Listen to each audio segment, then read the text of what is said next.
Kinumpirma ni Coco, Martin napapasok na sa huling 3 linggo ang kaniyang top rating primetime series na FPJ's Batang Quiapo.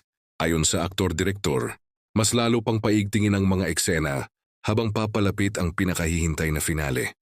Sa nalalabing 3 linggo, inaasahang sunod-sunod na ang mga revelasyon at maaaksyong tagpo. Hindi na umano magpapahinga ang mga pangunahing karakter sa matitinding komprontasyon at emosyonal na banggaan na tiyak na magpapataas ng tensyon gabi-gabi. Nangako si Coco na magiging pasabog ang bawat episode hanggang sa huling araw ng serye.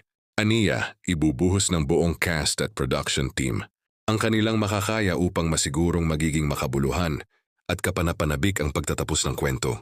Bilang seryeng hango sa obra ng yumaong hari ng pelikulang Pilipino na si Fernando Poe Jr., sinikap ng programa na mapanatili ang diwa ng tapang at paninindigan na naging tatak ng orihinal na material. Kaya naman inaasahang may malalim na mensahe at matinding resolusyon ang huling kabanata.